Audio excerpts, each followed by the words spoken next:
Բարի երեկո, դուք դիտում եք Ամեկ+-ի ITV+ հաղորդումը, սկզբից օրվա ամփոփումը 120 վայրկյանում։ Արդեն 15 օր աշխատանքային ժամերին գլխավոր դատախազության դիմաց նստածույց անող Սարի թաղի բնակիչները չեն կարողացել ակցիան շարունակել նույն տեղում։ Առավոտյան այնտեղ մեքենա է կայանված եղել։ Կալանավորված Էդվարդ Զեյթունյանի կինը Լալա Բերնեցյանը սա համարում է դիտավորություն։ Ուզում է ավտո կանգնացնեն, ինչ ուզում է կանգնացնեն, մեկ պլակատներով ամեն աստծու օր լինելու ենք այստեղ, մինչև մեր հոդվածը չփոխվի, մեր տղաները ազատ չարձակվեն։ Ապրիլի 10-ը Մաղարայի կոտորածի օրն է։ 25 տարի առաջ այս օրը Ադրբեջանի զինուժը գրավեց Մարտակերտի շրջանի Մաղարա գյուղը։ Ըստ տարբեր տվյալների, Մաղարայում սպանվել է 53-ից 100 մարդ եւ ավելի քան 60-ը գերի է վերցվել, որոնց թվում 9 երեխա եւ 29 կին։ Տնտեսագետ Կարլեն Խաչատրյանի խոսքերով նախընտրական շրջանում տնտեսական ակտիվությունը նվազում է, քանի որ բիզնեսը գերադասում է սպասել ընտրությունների ավարտին։ Ըստ նրա, Հայաստանում թերևս տնտեսվարողները կսկսեն կրկին ակտիվանալ նոր կառավարության ձևավորումից հետո։ Առաջին անգամ Հայաստանում իրականացվել են ոսկրածուծի արյունաստեղծ ցողունային բջիջների 2 փոխպատվաստումներ։ Յոլյանի անվան արյունաբանական կենտրոն Փակ բաժնետիրական ընկերության տնօրեն Սմբատ Դաղբաշյանը բացատրել է, թե ինչու են ընտրվել այդ 2 անձինք։ Դրանք միելոմային հիվանդներ են։ Քիմիոթերապիայի բազմաթիվ կուրսերից հետո այդ հիվանդների մոտ մենք ստացանք համապատասխան ռեմիսիա եւ հիվանդությունը կրկնվեց։ Եվ այդ հիվանդների մոտ ցուցված էր ցողունային բջիջների փոխպատվաստումը։ Երևանում այս տարի սպասվում են մի շարք փառատոններ, հայկական խոհանոցային ավանդույթների զարգացում եւ պահպանում։ Հասարակական կազմակերպության ղեկավար Ցեդրակ Մամուլյանի խոսքով զբոսաշրջիկների ներգրավման խնդիր կա։ Բնականաբար պետական մարմիններն պիտի աջակցեն։ Սա հասարակական կազմակերպության կամ այն մարդկանց, ովքեր նախաձեռնում եւ իրականացնում են այդ փառատոնը, միայն իրենց ռեսուրսներով չեն կարող, հստակ պիտի համակարգվի։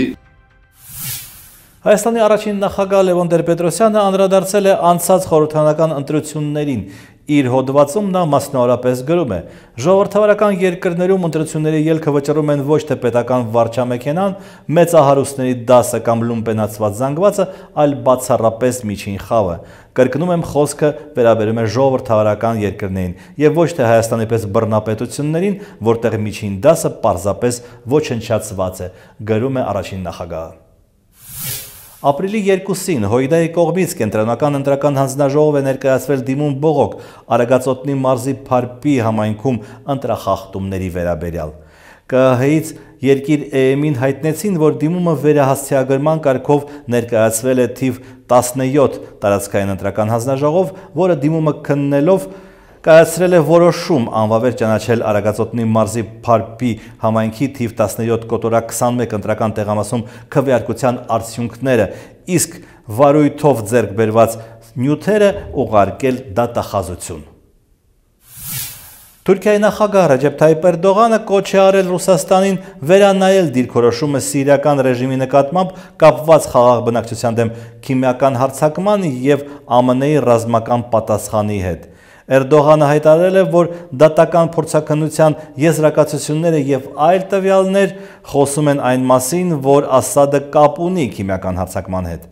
Մենք հույս ունենք, որ ամերիկյան պատասխանը միակը չի լինի։ Մենք նաև հույս ունենք, որ Ռուսաստանը անմասն չի մնա եւ գոնե կդադարի պաշտպանել Ասադին, նշել է Էրդողանը։ Օրվա լրահոսը։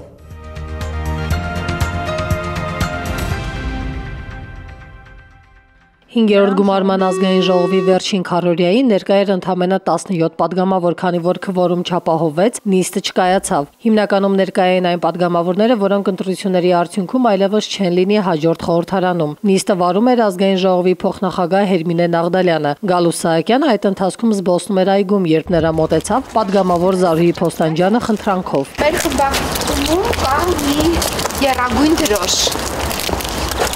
Այդ եռագույն դրոշը որ խնդրեմ, կնվիրեք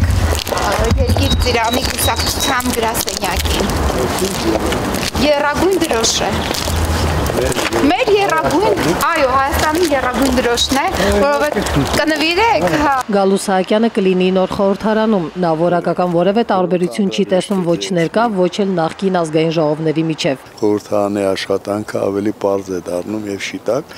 առավել եւս այս ընտրությունները եւ այս բոլոր միջադեպերը հենց վկայում են դա։ Կլինի կրկին ազգային ժողովի նախագահ, թե ոչ նրան չի մտահոգում ազգային ժողովի նոր ընդդիմությունը եւս նրա սրտովն է։ Շատ լավ ճանաչում եմ Բարգավաճ Հայաստանին, բայց ելքին լավ չեմ ճանաչում, որովհետեւ ելքը ձևավորվեց խորհրդարան գալու համար։ Ընդ որում ասեմ, ելքի երկու ներկայացուցիչներ դրանք հանրապետական են եղել։ Այ այդ երկուսին ճանաչում եմ։ Գալու Սահակյանի տվյալներով իրենց խմբակցության նախկին կազմից մոտ 30 падգամավոր նոր խորհրդարանում չի լինի։ Նրանց թվում է նաև Հովհաննես Սահակյանը, որը նաև պետաիրավական հարցերի մշտական հանձնաժողովի նախագահն էր։ Այս պահի փակագծեր չբացենք կամ չասենք, չկոնկրետացնենք, բայց հավատացնում եմ ձեզ, որ ամեն ինչ նորմալ է, ամեն ինչ շատ ավելի լավ է։ Արդյոք նա չի նեղացել իր թիմից, որ այս ազգային ժողովում ինքը չի լինի։ Ես իմ կեցվածքից նկատվում եմ, որ ես թիմից նեղացել։ Այս ազգային ժողովը նոր սահմանադրությամբ կունենա 105 падգամավոր նախկին 131-ի փոխարեն։ Նոր խորհրդարանում չեն լինի Հայ ազգային կոնգրես, օրինաց երկիր, Ժառանգություն խմբակցությունները։ Կոնգրեսը ԺԿ դաշինքը դիմում է սահմանադրական դատարան անվավեր ճանաչելու համար ազգային ժողովի ընտրությունների արդյունքները։ Խախտումները ահավոր են, շատ են, դա սուտ է, որ տեղամասերում չեն եղել խախտումներ, եղել են։ Կենտրոնական ընտրական հանձնաժողովը մերժել է անցողիկ շեմը չհաղթահարած դաշինքի նույնաբովանդակ դիմումը պատճառաբանելով, որ այն հիմնազուրկ է, վկայակոչված դատողությունները չեն կարող հիմք հանդիսանալ ընտրությունների արդյունքները անվավեր ճանաչելու համար։ Թույլ կարծիք չասեմ։ Ունենք Կենտրոնական ընտրական հանձնաժողովի որոշում։ Որոշը հիմնավորված է եւ փաստարկված։ Մոտավորապես եղել է քվեարկություն, որը կանցկացվել, ասենք, համակենտրոնացման ճամբարում։ Եթե պատկերացեք համակենտրոնացման ճամբարում անցնում են ընտրություններ, որտեղ պետք է համակենտրոնացման ճամբարի բնակչությունը որոշի այդ ճամբարի համակենտրոնացման ճամբարի ապագան։ Ինչ եք կարծում, ինչպես կքվեարկեն մարդիկ։ Ճիշտ է, վերջում բոլորին մի հատ էլ պայոկ են տալիս մի օրվա։ Եթե դաշինքը սահմանադրական դատարան չբողոքարկի, ապա նոր ազգային ժողովի առաջին նիստը կկայանա ապրիլի 27-ին։ Իսկ անցկացված ազգային ժողովի ընտրությունների որակից նոր սահմանադրության համահեղինակներից Հրայր Թովմասյանը ընդհանուր առմամբ գոհ է։ Այդ սահմանադրությամբ, այդ ընտրական օրենսգրքով ընտրությունները անցան, այն պատկերացմամբ, ինչպես հեղինակները կարծում էին, կարծում եմ այո, արդյունքները հեղինակները երբեք չեն կարող կանխատեսել ընտրական համակարգով։ Կոնգրեսը ԺԿ դաշինքը սահմանադրական դատարան կարող է բողոքարկել մինչև ապրիլի 14-ը, որից հետո 15 օրվա ընթացքում դատարանը պետք է որոշում կայացնի։ Եթե որոշումը կայացնի հենց այդ օրը, ապա դրանից հետո երրորդ հինգշաբթի օրը, այսինքն մայիսի 18-ին տեղի կունենա նոր ազգային ժողովի առաջին նիստը։ Իդեպ թիվ 17 տարածքային ընտրական հանձնաժողովը անվավեր է ճանաչել Արագածոտնի մարզի Փարպի գյուղում խորհրդարանական ընտրությունների արդյունքները, սակայն կենտրոնական ընտրական հանձնաժողովը արձանագրել է, որ նշված տեղամասում քվեարկության արդյունքները անվավեր ճանաչելու փաստը չի կարող ազդել ընտրության արդյունքների վրա, այդ իսկ պատճառով վերաքվեարկություն չի նշանակվել։ Ցմահ դատապարտյալ Վահագն Մարուքյանին դատարան բերեցին Սայլակով։ Վերաքննիչ քրեական դատանում նաև իր պաշտպանը վիճարկում են առաջին ատյանի դատարանի որոշումը, ըստ որի մերժվել է նրա վաղաժամկետ ազատ արձակումը։ Բուն նիստը տեսանկարը անել չի հաջողվում, քանի որ դատավոր Արշակ Խաչատրյանը միայն 5 րոպե է թույլ տալիս նկարահանումներ անել։ Արդեն 24 տարի անազատության մեջ գտնվող Վահագն Մարուքյանին հետաքրքրում է, ինչու են վաղաժամկետ ազատ արձակման իր դիմումը մերժում։ Հիմա եթե հարցը նշվում է, ես հանրային աշխատանքներին չեմ անում։ Հիմա հանրային աշխատանք ասած ես ոնց հասկանում, ինչ չեմ արել, այդ ինչ աշխատանք է, որ ես չեմ մասնակցել։ Շինարարություն պետք է անեմ, գաչ քաշեմ, ինչ պետք է անեմ ես։ Լուսավորչական աշխատանք, ես ինչ պետք է անեմ։ Սպորտային միջոցառում, ինչ պետք է անեմ, բասկետբոլ պետք է խաղամ, ինչ պետք է անեմ։ Խորհրդակցական սենյակից վերադառնալուց հետո դատավորը որոշեց մերժել երկրորդ կարգի հաշմանդամություն ունեցող ցմահ դատապարտյալի բողոքը։ Փաստաբան Ռոբերտ Ռևազյանը այլ վճռի չէր սպասում։ Վաղաժամկետ ազատ արձակման ինստիտուտը մեր երկրում չի գործում։ Սա այս դատական խնդիրը չի միայն, հա, այս գործի մասին չեմ ես միայն ասում, գիտեք ինչ այս գործով էսպես է, չէ, դա համակարգային բնույթ է կրում։ Դատարանի այսօրվա որոշումը կբողոքարկվի վճռաբեկ դատարան։ Անի Սոմոնյանն ու Ռուբեն Դանիելյանը Ֆրանսիայի Այֆորվիլ քաղաքից են։ Հայաստանում առաջին անգամ չեն, արդեն հասցրել են երկու երկրների նմանություններն ու տարբերությունները հասկանալ։ Ֆրանսիան ավելի մեծ է, բայց այդ ոչինչ,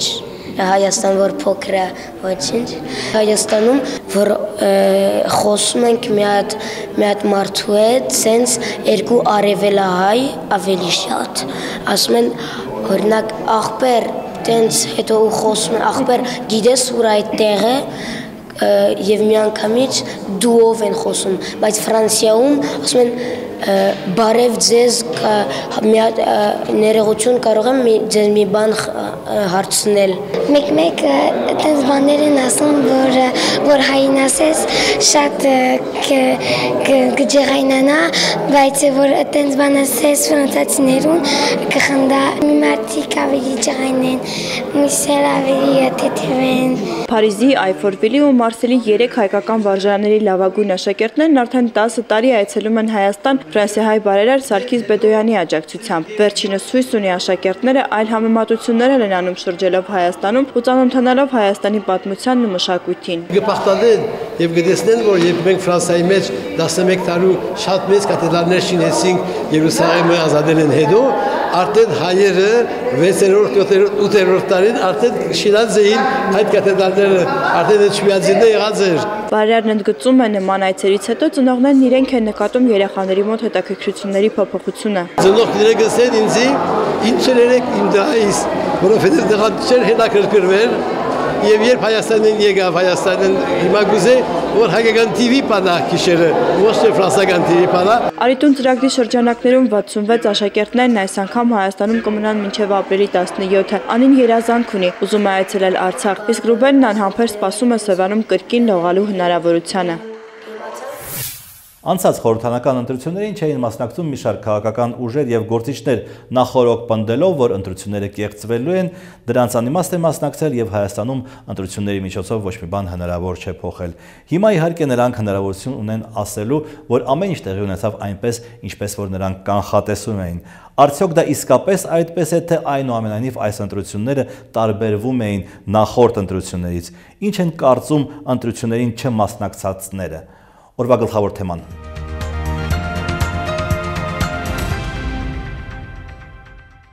Ազգային ժողովի ընտրությունները հաղթահարած քաղաքական ուժերի ներկայացուցիչների մեծ մասը չի էլ պատկերացնում, թե ինչ է իրեն սպասվում նոր խորհրդարանում։ Միշտ նույն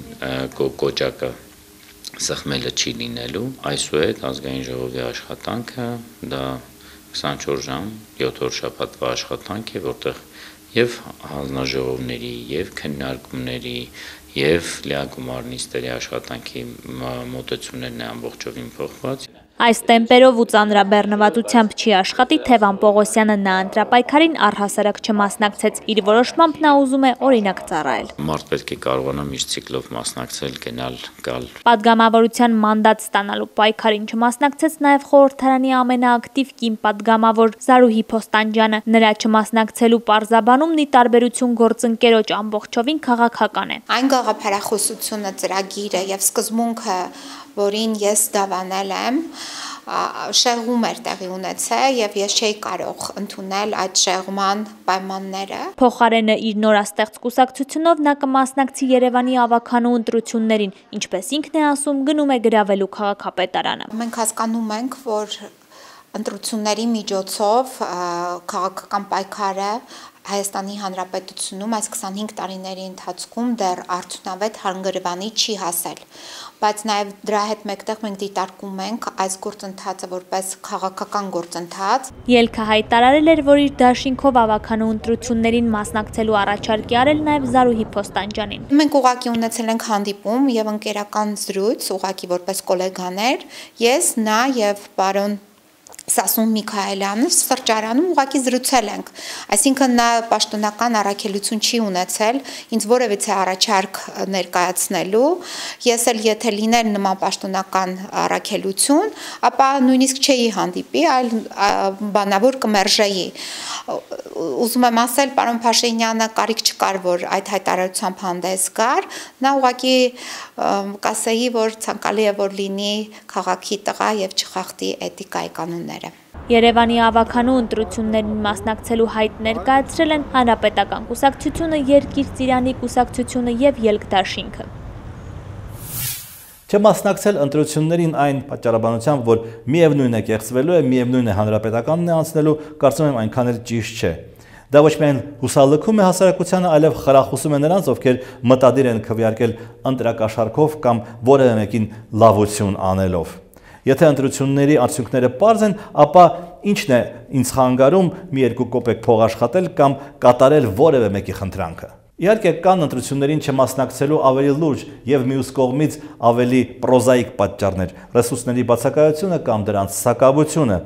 Այդ պարագայում պետք է հարել այս կամ այն կուսակցությանը կամ ուժին, որը ռեսուրսներ ունի, բայց այստեղ նույնպես երկընտրանք կա։ Դա անել սկզբունքներին համապատասխան, թե սկզբունքներին հակառակ։ Քաղաքական ուժերը եւ ձևավորված դաշինքները կարծես թե այդ ընտրության հնարավորությունը տալիս են։ Այստեղ կար իշխանական հանրապետականը, չափավոր ընդդիմադիր Ծառուկյան դաշինքը, առաջին եւ երկրորդ նախագահների կողմնակիցները, ինչպես նաեւ արմատական ընդդիմադիր ելքը։ Բայց անգամ այս պարագայում կային գործիչներ, որոնք որոշեցին չմասնակցել ընտրական գործընթացներին։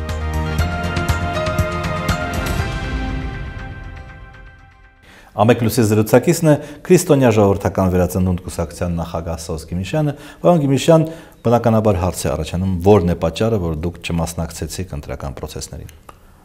Հիմնական պատճառը դա այս ընտրությունները պահանջում էին մեծ ռեսուրսներ, ֆինանսական ռեսուրսներ, որոնց հնարավորությունը չունեին հակառակ դեպքում մեծ հաճույքով, ծրագրով, գաղափարական մոտեցումներով կմասնակցեինք մի խումբ կուսակցություններով։ Շատ լավ, բայց կային կուսակցություններ, որոնք ըստ երևույթին կարող էին ձեզ հոգեհարազատ կամ դաշինքներ լինեին, որոնց կարող էիք դուք միանայիք։ Ճիշտ է, բազմաթիվ կուսակցությունների հետ բանակցել ենք, հանդիպել ենք, բազմաթիվ են եղել այդ հանդիպումները, նպատակը մեկն էր՝ հասնել նրան, որ ընդդիմադիր, այսպես ասած, կոչվող դաշտը ամբողջականանա, միանա, մեկ միավոր որպես հանդես գա։ Ցավոք սրտի դա չհաջողվեց, բսկվեցին, մի քանի մասերի բաժանվեցին։ Եվ այստեղից էլ գալիս է այն համոզմունքը, որ այն ուժերը, որոնք չեն կարողանում համախմբվել, նրանք իսկապես ռեալ ընդդիմություն չեն։ Նրանք անձնական խնդիրներ են լուծում, պատահական չի, որ անձերի անուններով կոչվեցին որոշ դաշինքներ, այսինքն անձը առաջի հերթին, երկրորդ հերթին պետություն, ժողովուրդ, եթե հերթը հասնում է երկրորդին, եւ այլ անձնական շահերը շատ ավելի մեծ էին, քան թե ցանկությունը միասնաբար հանդես գալու։ Մենք ենթադրում ենք, որ մոտ 15-20 կուսակցություն կարող է մեկ տեղվի եւ բևեռ ձևավորվի, ժողովուրդը տեսնի, որ համախմբվել են, դրա հետ հույս կապի, վստահություն ունեմ, մի մարդու պես կգնային կքվեարկեին, ես համոզված եմ, այն էլ այն պարագայում, որ մենք այսօր ունենք շատ խոցելի իշխանություն, որի նկատմամբ չեմ ուզում շատ խիստ ասել, բայց իրականում ատելություն կար արդեն։ Հնարավոր էր հասնել, բայց դե ամեն մի խումբ կուսակցությունների իր անձնական շահերով հաճախորդ լինելով մեկը աշխարհաքաղաքական բնույթ ունենալով ես չտեսա այս ընտրություններում որևէ ուժ, որը լիներ ազգային, հայրենասիրական, այսպես մոտեցումներով լի, այսպես տրամադրվածություն ունեցող քաղաքական ուժ։ Փաստացի մեծ մասը արևմտամետ ուժեր էր եւ հիմնական այս ճայիճը, որը կա, որը կլինի այն կողմը, որտեղից լավ կվճարեն, կոպիտ ասած։ Վճարելու մասին, հա, ասվում է, որ այս ընտրություններում առանձնահատուկ դեր է խաղացել ընտրակաշառքը, համաձայն եք։ Ես դրա հետ համաձայն չեմ։ Սա հատուկ մշակված դավադրություն է մեր ժողովրդի դեմ։ Մեր ժողովրդին ուզում են այսպես վարկաբեկեն գցեն, ոգին կոտրեն։ Վերջի օրերին ինչ որ փորձեր, առաջին նմուշներ եղան, գուցե եղան, գուցե չեղան, շատ չնչին տոկոս է կազմել։ Ընտրությունները ակնհայտ կեղծվել են, որովհետև ընտրությունների մասնակիցների թիվը 1.5 միլիոն, ես համոզված եմ Հայաստանում այս պահին ներկա ընտրող 1.3, 1.4 միլիոնից ոչ ավել կլինի, այսինքն 100%-ից ավել է մասնակցությունը ցույց տված։ Ակնհայտ է ինձ համար, որ 2.5 միլիոն ընտրողն էլ դա կեղծ թիվ է։ Մի օրինակ բերեմ, պարզապես 95 թվականին, երբ որ մեր բնակչության թիվը շատ ավելի մեծ էր, պարլամենտական ընտրություններին 330,000 ձայն է հավաքի հաղթող քաղաքական ուժը, որը կազմել է 42% ընտրողների, մասնակիցների, այսինքն մոտ 700,000 է մասնակցել։ Իսկ հիմա միայն հաղթող կուսակցությունը 70 է հավաքի, իսկ ընդհանուր 1.5 միլիոն մասնակից։ Այստեղից ամեն ինչ պարզ է։ Եթե նաև հիշեցնեմ, որ 95 թվին պարլամենտական ընտրություններին զուգահեռ նույն քվեարկությամբ նաև սահմանադրական հանրաքվեն էր, եւ մենք ստիպված եղանք, քանի որ թիվը չէր հերիքում սահմանադրություն, 8-ից մինչև 10-ը երկարացրեցինք, որովհետև հերթեր էր։ Նույնիսկ ժամը 10-ին, ես մասնակից եմ եղել այդ ընտրություններին, հետևել եմ, ժամը 10-ին նույնիսկ երբ որ փակվեցին, մարդիկ կային, որ դուրս մնաց, այսինքն մասնակցությունը շատ ավելի ակտիվ էր, քան այսօր, այս ընտրություններում, բայց 700,000 մարդ է մասնակցել։ Իմ համոզմամբ այս ընտրություններում առնվազն կեղծվել են, առնվազն մոտ 700,000 ձայն ավելացվել է։ Ինչպես, դա երկրորդ հարցն է, որ պետք է հասկանալ, պարզել։ Ես գտնում եմ, որ այն դպրոցների ցուցակներ, ինչ որ այդ ոլորտում է եղել, նաև այդ մատնահետքերի այդ սարքերը ես ինչքան հասկանում եմ, դրանք իրար հետ փոխկապակցված չէին, պարզապես պետք էր մեր ժողովրդի մատնահետքերը հավատքել ինչ-ինչ ծառայություններին հանձնել այդ տվյալները, այդ խնդիրները լուծեցին ձեր բիզնեսի նման մի բան արին, բայց իրականում այդ մատնահետքերի սարքերը բացարձակապես որից է վերահսկողություն չիրականացրին, որ կողքի տեղամասի ընտրողը մյուս տեղամասում չքվեարկի, սա է պատկերը։ Շնորհակալություն։ Իմ զրուցակիցն էր Քրիստոնյա ժողովրդական վերածնունդ կուսակցության նախագահ Սոս Գիմիշյանը։ Իսկ այժմ Ամեկ+-ի ընտրական օրացույց շարքը, ինչ է տեղի ունեցել տարբեր ժամանակների խորհրդարանական ընտրություններից 8 օր հետո։ 1995 թվական ըստ Առավոտ-օրաթերթի ժամը 20-ի սահմաններում ընտրություններից բողոքողներին են մոտենում ոստիկանական մեքենաները, բռնի ուժով մի մասին խցկում ավտոմեքենաները, մյուսներին դագանակներով ծեծի են ենթարկում։ Այդ ընթացքում ԿԸՀ-ն 58-րդ ընտրատարածքում հաղթող է ճանաչում Հովհաննես Հովհաննիսյանին, ուղղակի թվերի տեղերը փոխելով Մհեր Շագերդյանի հետ։ Ընտրական օրացույց։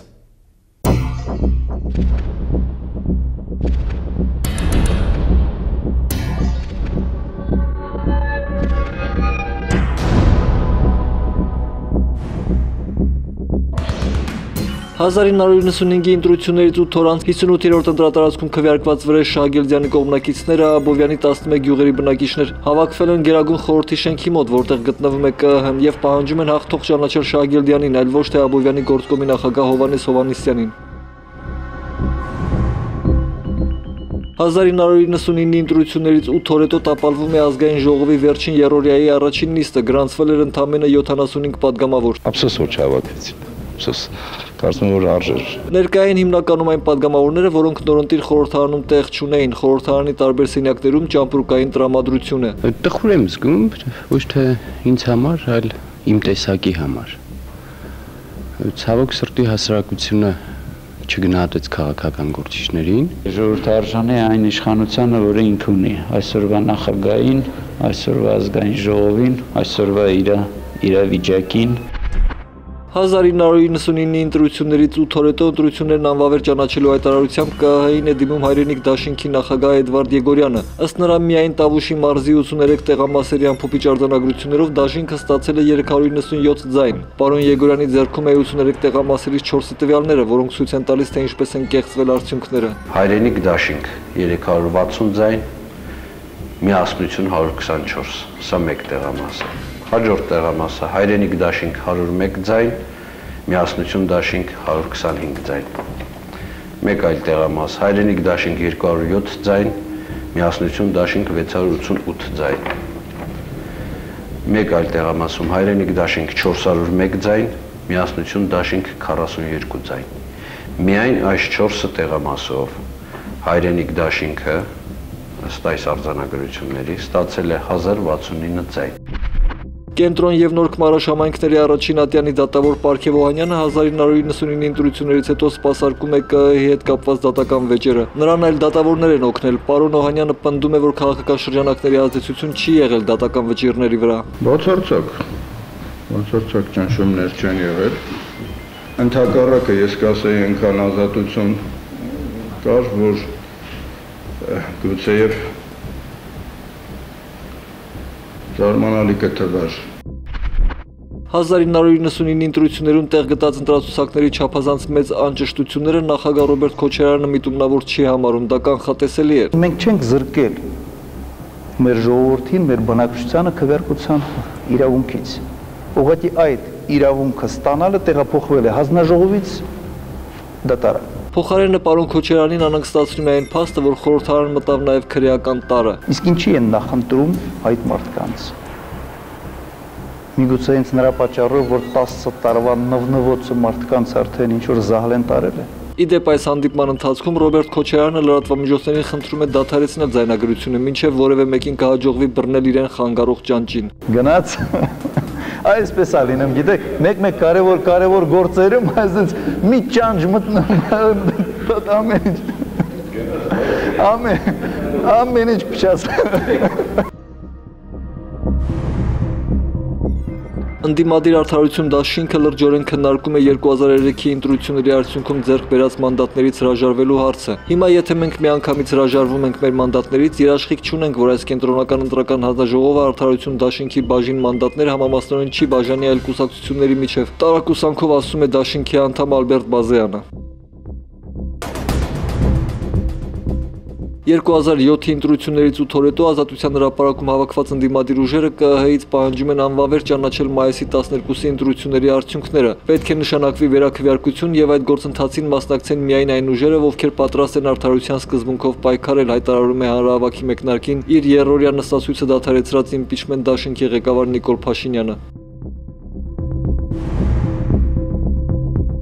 2012-ի ընտրություններից հետո հանրապետականը բավական ռեսուրս ունի որևէ քաղաքական ուժի, մասնավորապես ԲՀԿ-ի հետ կոալիցիա չկազմելու համար, ասում է նորընտիր հանրապետական падգամավոր Մանվել Բադեյանը։ Ինչ վերաբերում է ընդդիմության քիչ հավաքած ձայներին, падգամավորը կարճ է կապում, ժողովուրդը հիասթափված է ընդդիմությունից։ Բոլորից հիասթափվում են հանրապետականությունից։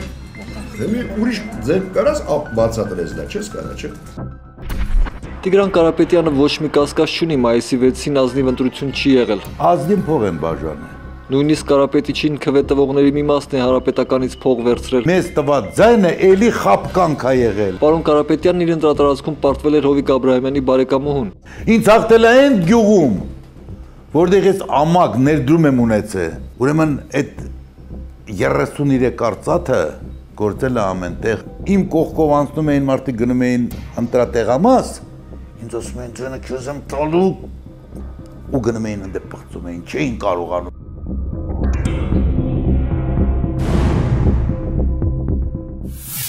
Պատգամավոր ընտրված Գալուս Սահակյանը միգամած պատասխան է տալիս իր ազգային ժողովի նախագահ դառնալու հեռանկարների մասին։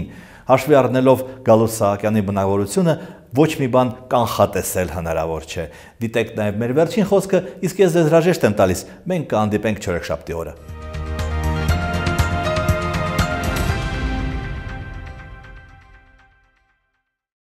Ձեզ տեսնում եք իր խորհրդարանի նախագահի պաշտոնում։ Եթե անկեղծ հարց եք տալիս, ինձ մի տեսեք այդ պաշտոնում։ Ինձ տեսեք որպես Գալուս Սահակյան։ Я вся такая несуразная, вся угловатая, такая противоречивая вся.